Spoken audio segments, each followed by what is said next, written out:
자, 제가 오늘 주제 올리는 게 태극권은 현대에 어떻게 자리를 잡아가야 할까? 무술로서의 가치는 사라지고 있다. 그렇다면 어떻게 잡아가야 되나? 태극권이 정말 참 저한테는 애정의 무술이고, 태극권은 무술적으로도 참 좋은 무술이에요. 제가 내각권 배웠던 것 중에서도 태극권은 제가 태극권을 처음 배워가지고 그 태극권에 대한 어떤 이치를 터득하는데 한 7년 걸렸어요.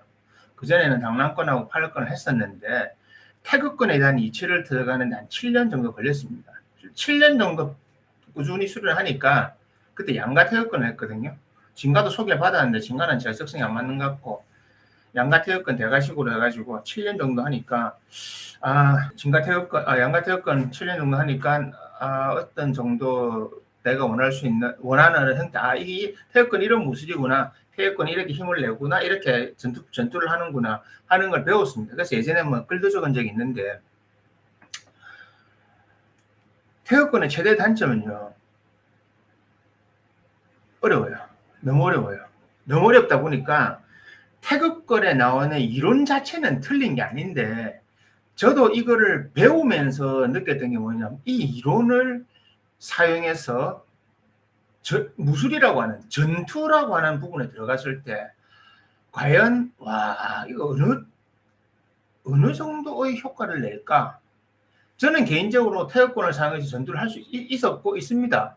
하지만 제가 지금 살면서 태극권을 사용해서 전투를 하는 경우를 본 경우는 몇 명 안 되거든요. 진짜 실제로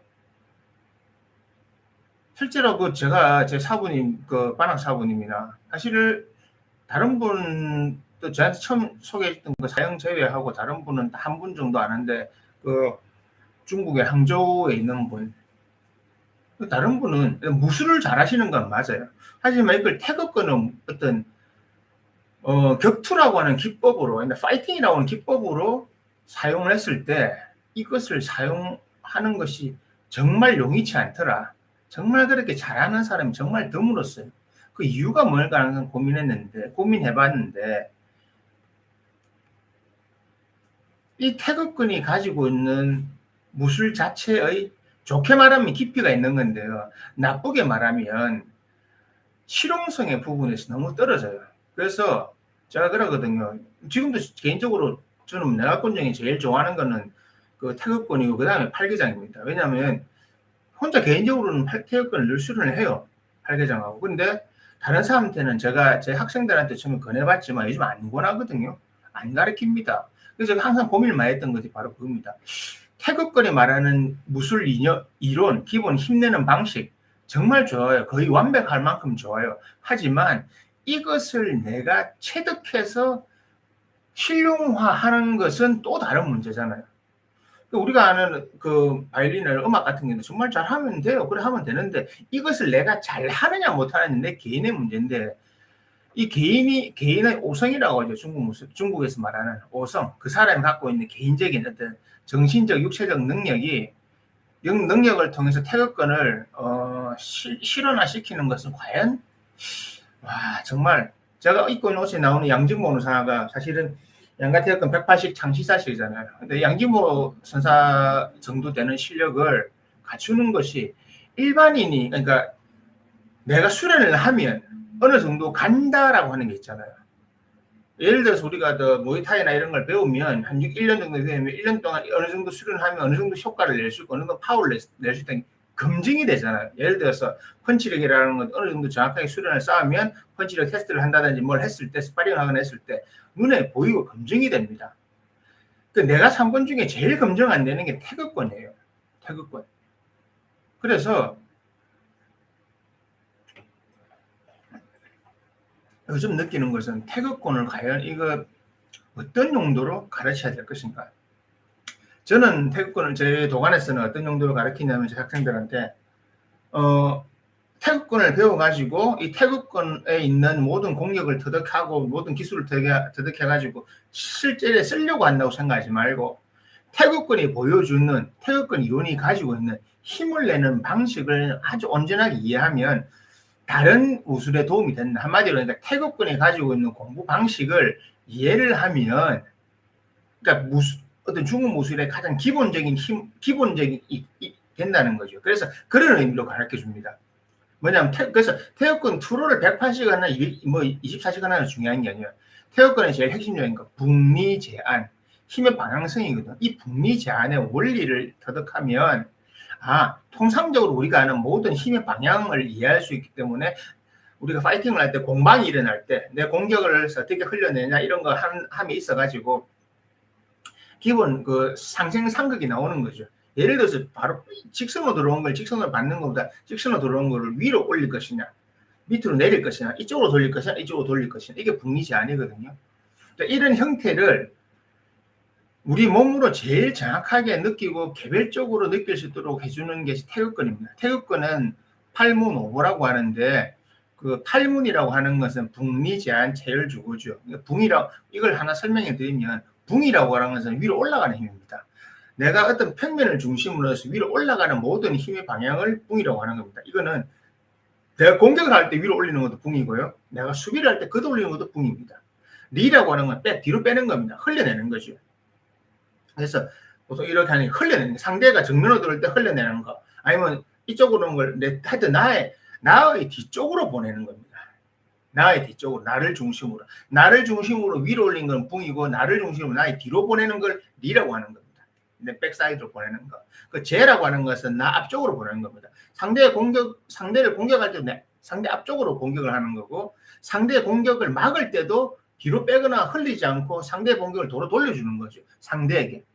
그냥 돌려주는 거예요. 아니면 카운터, 군대에서 말하는 카운터 행동, 바로 크로스 카운터로 바로 가는 거를 제라고 하는 겁니다. 안이라고 하는 것은 밑으로 가는 힘입니다. 나를 중심으로. 그래서 상대의 공격을 내가 아래로 깔아앉히든지 내 공격을 상대 아래로 들어가게 하는 거죠. 상대의 중심을 해서 상대 하체를 무너뜨리는 쪽으로 공격하는 것입니다. 그러니까 이 네 가지 힘의 방향성입니다. 그래서 붕 올리고 리 뒤로 보내고 제 앞으로 보내고 그러니까 붕하고 안이 붕 올리고 안 밑으로 내리고 한 짝이죠. 제하고 리가 한 짝이죠. 붕, 안, 제, 리가 한 짝입니다. 이렇게 한 쌍으로 갑니다. 상하, 전후가 되는 거죠. 전후는 돌리면 좌우가 되는 거니까, 그죠? 그렇게 되는 건데, 그래서 저희가 하는 역중학에서는 제도 그냥 일반 제가 있고, 평제가 있고, 돌리는 제가 있습니다. 그래서 상하, 전후, 좌우가 되도록 그렇게 되어 있는데, 이렇게 힘을 사용해서 하는 방식이 벌써 태극권의 제일 기본입니다. 한마디로 나는 상대에게 나의 힘을 어떻게 표현할 것인가, 상대의 공격을 어떻게 막고 어떻게 방어할 것인가. 그래서 붕을 할 때는 답근이라는 방법을 꼭 써야 된다. 그리고 리를 할 때도 답근을 해야 되는데 답근해서 뒤로 빼야 된다. 이런 것이 우리가 말하는 그 힘 하나하나를 영어로 하나죠. 그러니까 앞으로 보내는 힘, 뒤로 보내는 힘을 태극권에서는 경이라는 단어로 쓰는 겁니다. 그래서 발경이라면 다른 말로 하면 발력입니다. 힘을 쓴다는 겁니다. 발경이 특별한 게 아니에요. 이 경이라는 게 자꾸 특별하다. 발경은 뭐 신비롭다고 하는데 판타스틱. 전혀 그런 거 아닙니다. 발경은, 경이라고 하는 것은 력이라고 하는 것을 좀 다른 개념으로 글자를 적은 겁니다. 그래서 경력이라고 말하면 바로 그냥 힘이에요. 우리 족발 하듯이 앞에 돼지족 뒤에 발자잖아요. 이런 같은 겁니다. 경이라고 하는 것은 이렇게 이해하시면 됩니다. 경은 내각권이나 특히 태극권에서 자신들이 내는 힘의 방식을 부르던 자기들만의 고유한 용어였어요. 그래서 우리는 그래서 진가태극권한테는 발력이라고 하거든요. 원래 발경이라고 하는, 양가에서 그렇게 했지. 진가에서 옛날 사람 제가 만나서 물으면 발력, 빠리 이렇게 해요. 그냥 발력이래요. 우리는 발력 한다. 우리 공부는 발력이 다르지. 발경이는 안 써요. 그러니까 그게 이제 차별을 두기 위해서 그렇게 나왔던 것이 경이라는 거고, 이 경이라고 하는 것은 우리가 말하는 수련을 통해서 얻어내는 힘입니다. 예를 들어서 태극권 한 수련은 여러 가지, 투로 수련, 호흡 수련, 기법 수련, 그리고 창술 수련, 그리고 이런 것들 참당 수련이 있잖아요. 이걸 통해서 우리 힘을 얻어내잖아요. 그러니까 역도하는 사람은 역도에 맞는 드는 힘을 얻잖아요. 이 사람이 역도를 잘하는 것이 벤치프레스를 많이 하는 건 아니잖아요. 스쿼트를 오래 하고 많이 하는 건 아니잖아요. 드는 힘은 최고잖아요. 그러니까 역도하는 사람이 드는 건 역도경이라고 표현할 수 있겠죠. 태극권은 태극권의 경이라고 표현을 하는 겁니다. 근데 그 힘을 내는 방식이, 방향성이 위, 아래, 앞, 뒤라는 겁니다. 그것이 8문 5부 중에 처음에 4개, 4문, 방향 내기. 그 다음에 체열주고라고 해서 공방 시스템을 말하는 겁니다. 체라고 하는 잡아 찬다는 겁니다. 그러니까 체라고 하는 것은 당랑권에서 말하는 구로 할 때 흘려내는 거, 잡는 거 이런 거. 그러니까 태극권의 체라고 하는 것은 상대의 공을 딱 처음에 첫 수에 접촉해서 막는 방법입니다. 보통 뭐냐, 잡아챈다고 하는 겁니다. 그래서 항상 뭐가 들어가냐면 터치를 한 다음에 반드시 잡는 동작이 들어가야 됩니다. 그것이 핸드격투기하고 가장 큰 차이점이에요. 그러니까 피하고 때리고 이런 것이 아니고 무조건 첫 접촉에 그러니까 상대를 옷을 잡든 팔을 잡든 잡는 겁니다. 잡아야 다음 동작이 일어납니다. 그러니까 이게 손도 잡고 발로 잡는 거거든요. 그래서 핸드격투기에서는 이게 뭐 격투를 안 된다고 하는 이유가 뭐냐면 글러브를 끼고는 할 수가 없어요. 태극권을 글러브 끼고 할 수가 없어요. 그리고 핑거 글러브도 안 돼요. 왜냐하면 태극권은 때리는 것이 목적이 아니고 잡는 것이 목적입니다. 모든 무술을 공방을 시작할 때 첫 수에서 상대의 손을 상대의 손이 어디든 먼저 제압을 하는 겁니다. 체열인데 열이라고 하는 끊는다는 뜻이거든요. 잡아채면 이렇게 캐치를 하면 스톱이 되는 겁니다. 자, 여러분 움직이는데 팍 잡으면 어떻게 돼요? 멈추잖아요. 바로 그 틈을 만들어내기 위해서 체열이 쓰이는 겁니다. 캐치, 스톱. 캐치, 스톱. 잡아서 멈춘다. 캐치, 스톱이 체열입니다. 그래서 북미 제한의 방법으로 들어서 멈춘다. 상대 공격이 들으면 들어서 멈춘다. 들어서 잡으면서 멈춘다. 이게 붕체열이 되는 겁니다. 이래 되면 이거를 또 무슨 경이라고 표현해요. 그러니까 한 방향성마다 뭐가 많잖아요. 그래서 태극권 찾아보면 무슨 경 하는데 이거는 건이니까 위로 보고 저기서 해놓은 게 바로 그겁니다. 여기서 신비롭게 적어놨네. 별거 아니고요. 내가 위로 올려서 잡아친 다음에 스톱시켰다. 이런 겁니다. 그래서 태극권은 페리나 이런 더킹 위빙을 안 해요. 나를 움직이지 않고 하는 거예요. 나를 움직이지 않고 상대를 흘려내겠다. 이런 거 하는 거지. 내가 움직이잖아요. 그게 중국 무술과 다른 무술의 가장 큰 차이점입니다. 내 몸이 움직이면서 공방을 하는 거는 그게 당랑권의 저교기법이 몸을 움직이면서 하거든요. 내가 이렇게 치면 구를 할 때 피해 나가고 치고 이렇게 하는 거거든요. 그런 식으로 저교를 하는 거지. 태극권은 내 몸을 움직이지 않고 하는 겁니다. 공방법이 완전 차이가 다르게 나는 겁니다. 그래서 체열이고 그 다음에 태극권의 가장 큰 전투 방식이 주고입니다. 태극권은 접근전입니다. 인파이팅입니다. 아웃파이팅이 아니고. 그래서 북미 제한 체열 주고라고 하는 것에 체열은 내가 공방을 끊는 첫 접촉의 방식입니다. 캐치 스탑. 상대가 닿으면 캐치 잡고 나서 스톱한 다음에, 그러니까 캐치 스톱. 아니면 이렇게 잡으면 스톱이지만 양손을 잡은 다음에 그러면 근접전이 되잖아요. 그래서 태극권에 제일 많이 쓰는 기술은 일본이 팔꿈치를 통한 이 어깨 부위까지의 공격입니다. 사실은 태극권은 손으로 때린다든지 주먹으로 치는 기법이 별로 없어요. 태극권은 실제 들어갔을 때 팔꿈치로 친다든지 어깨로 친다든지 몸통으로 친다든지 아니면 팔 앞에 이런 부분으로 친다든지 이런 건 제가 또 마찬가지예요. 제가 이거로 치는 게 여기로 치는 건 한마디 이렇게 이런 형태로 이 타겟팅 부위가 이겁니다. 타겟 부위가 이겁니다. 고라고 하는 거, 주라고 하는 이렇게 합니다. 엘보부터 숄더까지를 다 포함하는 이 부위입니다. 주로 이 부분에서 공방이 많이 일어나요. 그래서 백항양 씨 같은 경우도 들고 들어가서 어깨로 상대 팔을 들고 겨드랑이에서 받아 쳐버리겠다는 뜻이고, 그래서 걷어 넘긴다 그런 겁니다. 헤더친 같은 경우도 어깨로 상대의 하복부를 가역한다 이런 거거든요. 그런 식으로 되는 거기 때문에 특별한 게 아니에요. 북미 제한 체열 주고라는 것이 이런 겁니다.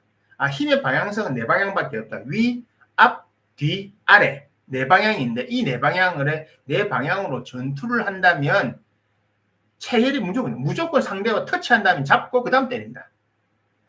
터치해서 상대를 멈추게 한다면 때린다. 그러니까 움직이면서 들어가는 게 아니라고요. 그러다 보니까 이게 요즘 격투기하고는 근본적으로 스타일 자체가 안 맞는 거예요. 그럼 태극권의 방식이 있는 거죠.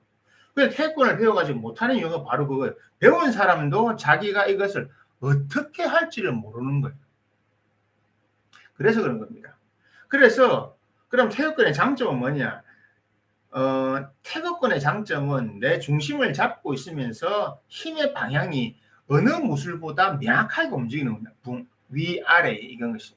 그러니까 그렇게 움직이기 때문에 단점도 있어요. 약간 사선의 공격 이런 거 하는 것보다 내가 상대에게 나를 노출하면서 하는 거죠. 그래서 태극권은 뭡니까? 선제 공격이 있겠습니까? 없겠습니까? 태극권은 선제 공격이 없습니다. 태극권은 내가 먼저 펀치를 날리지 않습니다. 일단 날라와야 돼요. 그 제일 많이 훈련하는 것이 상대에 날라오는 펀치 어떻게 대처하느냐가 중요한 것이 내가 선제 공격을 하지 않아요. 그것이 태극권의 가장 큰 차이점입니다. 그러니까 잽도 없고 없는 거죠. 왜냐하면 잽을 할 필요가 없는 거죠. 왜냐하면 잽을 한다는 것이 아니고 상대가 어떻게 들어온다면 나는 어떻게 대처하겠다는 거거든요. 이런 거죠. 내가 아웃복스가 아니에요. 내가 잽을 하면서 계속 염탐하는 게 아니고 서가 있다가 상대가 들어올 때 그 방향에 맞춰서 움직이겠다는 거기 때문에 뭐 카운터를 잘 친다 이런 형태가 되겠죠. 컨트롤만 한다면. 그리고 뭐 뒤늦게 스타트가 뒤늦게 걸리는. 왜냐면 상대가 안 치면 내가 할 수가 없어요. 그래서 태극권은 사실은 둘이서 그냥 태극권 한 사람끼리 하면요. 네가 먼저 치라 이거돼요. 네가 치워 내가 치지. 장점이기도 하고 단점이 되죠. 그렇죠? 그래서 태극권은 상대가 들어오는 것을 막는 것부터 시작합니다. 그 막는 것이 어떻게 캐치를 하는 거예요. 무조건 상대를 일단 잡아야 됩니다. 이 부분 잡아서 상대 동작을 멈추게 스톱한다. 체열은 캐치 스톱 되는 거. 그 다음에 잡았으면 내 공간과 상대의 공간이 줄어들어 있잖아요. 그렇기 때문에 나도 한 손을 못 쓰는 상태가 많기 때문에 숄더와 이 엘보를 쓸 수밖에 없는 상황이 되죠. 이렇게 치거나 이렇게 치는 수밖에 없는 상황이 되는 겁니다. 이게 태극권의 전법입니다. 그래서 이 전법이 이게 전법이고 별거 아니에요. 한마디 들어가서 그러면 발차기는 어떻게 하느냐? 상대 발을 봉쇄를 하는 겁니다. 그래서 태극권은 그 보법이 뒤에 나온 오보, 진퇴고전반. 그러니까 그 내 앉은 자리에서 앞으로 가느냐, 옆으로 가느냐, 전, 후, 좌우 제자리에서 돈다. 이렇게 5가지입니다. 그래서 팔문오보가 돼서 상체에 힘을 쓰는 것 방향 4가지, 그리고 상대를 공격을 캐치하는 방법 2가지, 공격법 2가지, 그 다음에 발을 스텝을 어떻게 밟을 것이냐, 앞으로 가느냐, 뒤로 가느냐, 왼쪽으로 가느냐, 오른쪽으로 가느냐. 그 5개 합쳐서 태극권 13세가라고 하는 것이 제일 기본입니다. 자, 여기서 이것이 이제 태극권의 핵심이었는데, 자, 여기서 그러면 우리는 무엇을 알아야 되냐면, 과연 태극권은 왜 신비로운 무술이 되었을까?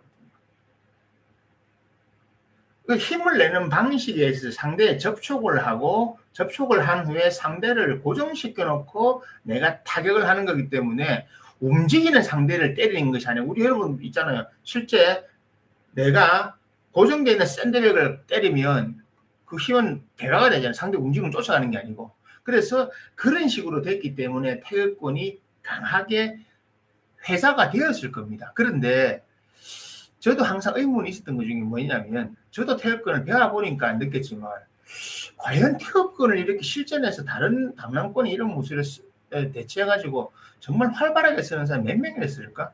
제가 태극권을 처음 배우게 된 동기는 딴 거 없습니다.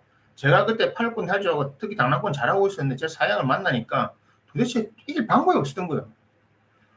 내가 하는 모든 공격이 진짜 만화에 나온 것처럼 휘날라가 도대체 이게 무슨 힘이지? 무슨 내 발차기가 뭐고 간에 왜 안 통하지 했기 때문에 배웠던 거였습니다. 그런데 이해는 됐죠. 그래서 이해는 됐는데, 근데 이거 나도 7년 걸리면 다른 사람도 7년가 될라나? 근데 그 7년이 엄청난 게 수행을 많이 해야 되거든요. 근데 그전 정도를 그걸 하지 않고, 그렇다고 이게 눈에 보이는 것도 아니고, 그게 제일 태극권의 맹점이에요. 그래서 현대에서는 과연 이 태극권을 무술로 전수하는 것이 가능할까? 그리고 또 격투나 이런 그런 방법을 본다면, 사실 현대 격투기나 이런 식으로 태극권은요, 격투상에서 가치가 별로 없어요. 안 움직이거든요, 둘 다. 태극권은 그게 있습니다. 먼저 움직인 놈이 진다. 생각해 보세요. 격투기 시합을 하는데 먼저 움직인 놈이 진다. 태극권 둘이가 만나면 이라고 있는데 되겠습니까? 안 되지. 그런 문제도 있고요. 그리고 기술상의 문제. 태극권은 태극권을 배우는 자꾸 주먹을 날린다. 아, 이게 태극권 잘못 배운 거예요. 태극권은 주먹을 날리지 않습니다. 태극권이 주먹을 날리는 건 잡기 위해서 주먹을 뻗는 거고, 태극권에서 장을 펼치는 이유는 대부분의 상대를 잡기 위해서 손을 뻗는 겁니다. 진짜는 이 두 가지, 여기, 그러니까 태극권의 공격 범위는, 그러니까 공격 가동 범위가 요 엘보에서 숄더 이런 요 공간 안에서 공방이 일어나는 겁니다. 그 치도 짧게 쳐야 되겠죠, 그죠?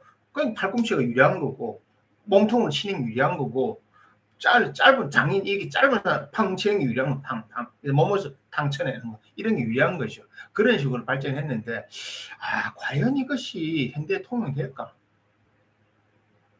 파이팅으로는 되는데, 진짜 파이팅으로는 되는데, 격투 시합 이런 건 불가능해요. 안 돼요.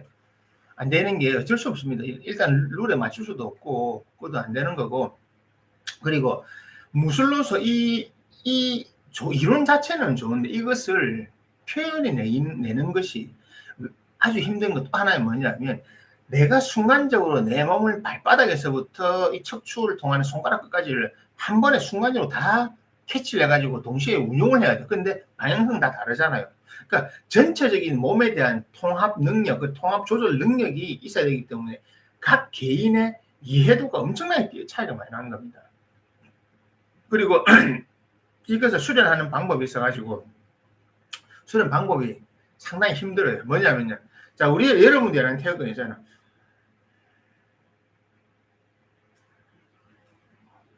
이거는요, 기초예요.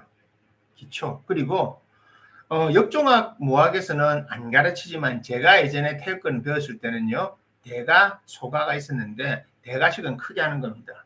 그 다음에 소가 중에 저가가 있어요. 저희 학생들은 예전에 본 적이 있는데, 제가 영상을 남겨놓으셨는데, 거의 땅바닥에 기듯이 하는 거예요. 그러니까 여러분들이 마보를 하더라도 마보가 거의 사평대만처럼 땅바닥에 내려가고요. 무릎이 90도 열어 내려갑니다. 완전히 땅에 붙은 상태에서 투로를 해야 됩니다. 움직이면서. 하반신의 힘이 정말로 힘이 중요한 겁니다. 농축 압축시키는 거죠. 그게 나중에 보니까 자료에 중국 애들 하는 건 조금씩 나오던데, 거의 땅바닥에 붙어 움직이서 합니다. 거의 무술을 신 부태 자세로. 못해요, 대부분이. 그 과정을 견디기 힘들어요. 잘못하면 무릎이 나가거든요. 너무 잘못 앉아있으면. 그러니까 허벅지에서 자신의 다리를 지탱하는 힘이 없으면 무릎이 나갑니다. 그래서 이렇게 한 다음에, 그 다음에 올라와서 다시 줄여가지고 하고요. 그 다음에 쾌가란 걸 합니다. 태극권이 아주 빠르게 움직여, 이렇게. 진짜, 바박 하듯이. 그래서, 이게 아니에요. 이렇게 움직인단 말이에요. 하자면 이런 식으로 움직인단 말입니다. 이것을 배우고 난 다음에부터 이제 공방이 시작되는 겁니다. 그러니까 대가, 저가, 다시 중가, 사이즈를 줄이는 거죠. 그 다음에 쾌가. 태극권이 빨리 움직이면 진짜 뭐 영춘권이나 단란권 하듯이 그렇게 빨리 움직입니다. 그 과정을 해야 되는데, 그 과정을 모르잖아요. 안 배웠잖아요. 대부분 다 이것만 다 한 줄 알거든요. 그러니까 사람들이 태극권에 싸우면 이렇게 싸우는 줄 알아요. 쑥. 아니야니까. 똑같은 스피드입니다. 펀치 날라가 똑같은 스피드예요. 태극권은 똑같이 움직입니다. 이렇게 하지 않아요. 이게 자꾸 착각인 거예요. 태극권을 싸울 때 쑥, 펑. 아니라니까요. 똑같이 네가 치면 빠르게 이게 방망이 태극권입니다. 이게 태극권이라고요. 태극권. 이게 반란추라고요. 반란추. 이렇게 움직인단 말입니다. 여러분이 보는 이 반란추가 아니에요. 근데 이걸 모르고 자꾸 사람들은 태극권이 이렇게만 움직인다고 생각하는 거예요. 거기서부터 이제 태극권의 환상이 나오고 태극권에 대한 신비주의가 나오기 시작한 거죠. 나는 뭐 이상한 뭐 사랑발천근 그거는 물리학으로도 가능해요. 사랑발천근은 가능해요. 하지만 내가 그 정도의 몸을 어떻게 만들어내느냐. 그리고 어떻게 느리면 튕겨내요. 유가 강을 이긴다고. 이쪽은 유가 강을 이긴다는 것이 느린 것이 빠른 걸 이긴다 그 말 아니에요. 느린 것이 강한 걸 이길 수 있어요. 그렇지만 그 순간에 느림을 말하는 거지. 내가 싸울 때 주먹이 날라오는데 어떻게 이렇게 막아요? 못 막지. 당연한 거지. 그거는 그게 엉터리예요. 그렇게 돈이 되는 것이 아니라 이겁니다. 근데 잠깐만요. 글이 안 올라가나? 올라가네. 저는 글이 안 떠가지고 안 올라간 줄 알았습니다. 네. 그래서 이 태극권이라고 하는 것은 그런 식으로 움직여서 그렇게 하는 거기 때문에 이 과정들이 분명히 있었는데, 이 과정들 사실 제가 저희 학생들 중에도 태극을 다 가르쳐 본 적이 없어요. 저까지도 배운 사람이 없거든요, 제대로. 그러니까 그러다 보니까 저도 이제 문제는 나이가 60을 좀 있으면 60을 바라보고 있는데 이제 더 이상 누구를 어떻게 가르치겠습니까? 저 혼자 하는 거예요. 저 혼자. 그래서 무술로서 가치를 볼 때는 아주 좋은 무술이긴 한데 이게 정말 실용적이긴 않다. 실용성 없다. 그건 확실하게 느낍니다. 그래서 과연 무술로서의 가치가 있을까? 그냥 만약에 이제 지금 현대 제가 생각하는 거는 지금 현대는 무술이라고 하는 것이 옛날에 어떤 개인 격투술, 컴뱃 테크닉이 이제는 아니거든요. 그래서 자기가 어떤 몸을 이해하고 몸이 어떻게 돌아가는지 나의 몸에서 어떻게 힘을 내는지 이런 식으로 공부하고 오랜 시간 공부를 하는 그런 하나의 취미 아니면은 자기 스스로 하는 공부 이 정도로 생각한다면 태극권이 재미가 있습니다. 그런 정도로 태극권을 이해하시면 될 것 같고 뭐 옛날에 뭐 양진구는 사람을 다 날렸다. 저는 이제 그런 말 안 하고 싶어요. 뭐 양수호는 웃으면서 그건 무슨 말인지 알아요. 그거는 제 학생들한테 제가 보여준 적이 있어요. 방법으로 알려준 적이 있어요. 그런데 현대가 가능할까 이제는 더 이상 저는 그래서 현대에서는 태극권을 어떤 파이팅을 하는 그런 무술로 가르치기보다는 무술에 대한 어떤 힘을 쓰고 잠시만 안 되겠죠. 힘을 쓰고 힘을 편안하게 쓸 수 있고 힘을 편안하게 쓸 수 있고 힘을 잘 낼 수 있는 방법 이런 것을 이해하는 차원에서 태극권을 공부하는 것은 참 권해드리고 그렇게 하라 하거든요. 저도 제가 할 줄 아는 태극권을 다 전하지 못했으니까 뭐 아쉽기도 하지만 어떻게 대부분의 중국 무술하는 사람은 아쉬워도 그냥 넘어가거든요. 어떻게 못합니다. 그래서 어떤 그런 무술로서의 가치는 정말 그냥 권하지 않아요. 의미가 없다. 다만 우리가 할 수 있는 것은 태극권이 가지고 있는 어떤 장점적인 부분, 무술을 이해하는, 몸을 이해하는 그런 것은 아주 잘 돼 있다.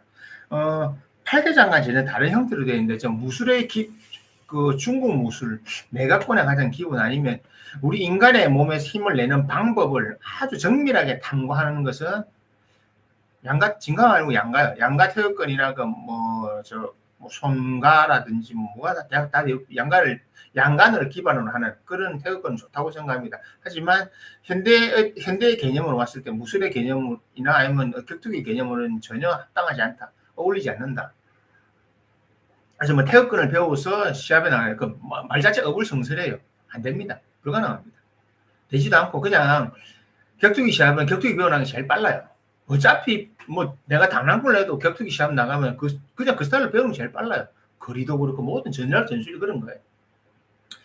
진짜 뭐 옛날에 UFC도 초창기 UFC도 사실은 그게 무규칙 격투기라고 해서 사실 무규칙이 아니었죠. 격투기 다 했잖아요.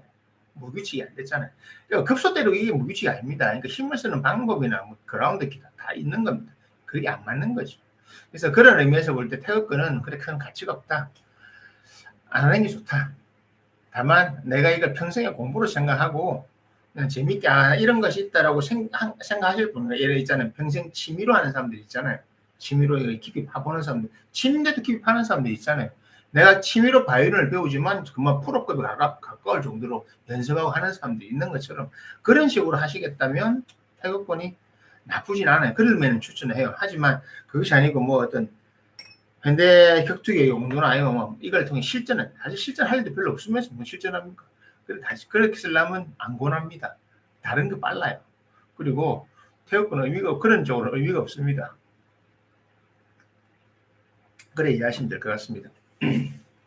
그래서 현대 무술 쪽의 가치보다는 이제 새로 이제 거의 명맥이 끊은 지 100년이 넘었잖아요. 그냥 간간히 저처럼 맥을 잇는 사람이 있지만 우리가 어떤 그것을 바꾸어서 뭐 할 만한 어떤 위치나 이런 상황은 안 되는 거고 지금도 마찬가지로 저도 개인적으로 누구 사람 전할 수는 있지만 이걸 사회 운동을 할 수도 없는 거고 그 부분 고민 많이 했는데 안 되는 거고 그 태극권에서 시셔동에 두드려 맞던 이유는 다들 다 전부 다 가짜입니다. 내가 봐도 가짜입니다. 전부 가짜예요. 태극권 하나도 아까 말한 그 투로 하나밖에 할 줄 몰라요. 처음에 이건 느린 거. 왜냐면 본인들이 몸이 아니잖아요. 태극권에 따라서 몸이 이상해지지 않습니다. 태극권 해도요, 저처럼 몸 탄탄해야 정상입니다. 쳐주면 안 됩니다. 몸만 봐도 이상하잖아요. 그렇게 생각하시면 됩니다.